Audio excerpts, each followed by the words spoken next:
Narana se vreemde reis.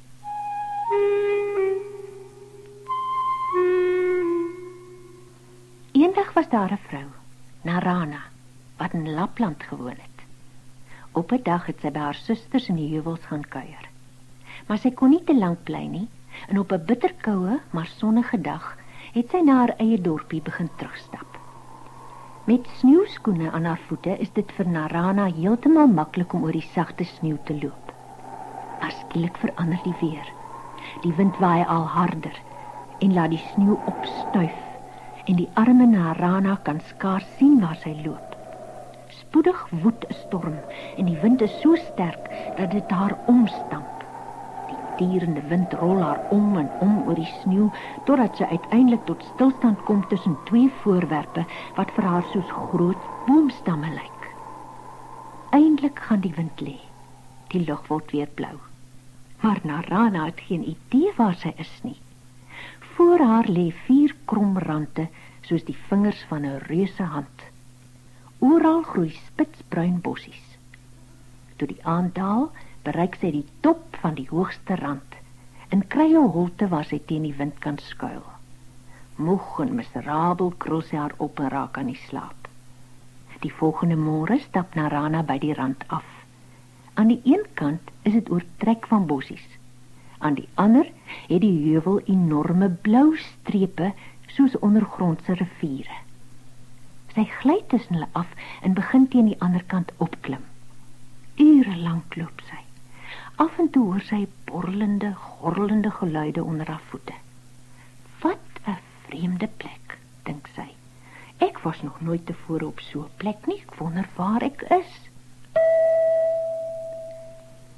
Toe kom sy op 'n uitgestrekte hoogland en in die verte sien sy 'n digte swart woud. Narana strompel daarheen aan, maar voor sy daar kan kom is dit alweer donker en sy kry 'n groot bos waarin sy kan oornag. Narana word moeg en baie honger wakker. Sy eet 'n handvol sneeu maar dorsteles, maar sy het al haar kos in die storm verloor. Pas het sy na die groot swart woud voor haar begin stap, toe sy die grond onder haar voete voel puls en beweeg. Bom, bom, bom, klop die grond. Dis 'n aardbewing, dink sy. Die grond sal oopgaan en my insluk. Skielik hoor sy 'n geweldige geluid soos roffelende donderweer. Wie is jy en wat maak jy hier waar niemand ooit kom nie? Eers kan Narana niks sê nie. Sy kyk oral om haar rond, maar sien niemand nie. Ek is Narana, sê sy uiteindelik met 'n stem wat bewe van vrees. Ek was op pad huis toe en het in die storm verdwaal. Wie is jy? Wat is jy? 'n berggees? Nee, ek is 'n reus, rammel die stem en weer skud die aarde. My naam is Knak. Ek slaap alleen hier op die groot vlakte sodat ek my kan uitrek sonder om die dorpies of die bome te vermorsel. Maar waar is jy? Vra Narana en kyk weer om haar rond. Ek is onder jou, Narana. Jy klim al 2 dae oor my. Jy het op my linkerhand begin en nou is jy bo my hart. Jy kan dit seker voel. Ja, ek kan. Ek hoop tog ek het jou nie seer gemaak nie. Weer skud die aarde, hierdie keer nog harder, en Narana val hals oor kop oor die grond, terwyl die reuse gelag kilometers ver oor die vlakte weer klink.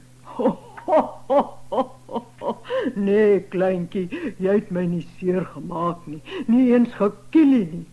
'n Trop rendiere kan lastig wees, maar 1 mens is niks. Die reus gee laggie en weer tuimel Narana in die sneeu. Ek het jou die eerste maal gesien, toe jy tussen my duim en vinger aan die slaap geraak het. Toe het jy oor my hand geklouter, oor my pols, by my arm op en tot op my maag. Die bos wat jy voor jou sien is my baard. Maar ek kan jou nie meer sien sonder om my kop op te lig en by my neus af te kyk nie. Kan jy op my gesig kom klim?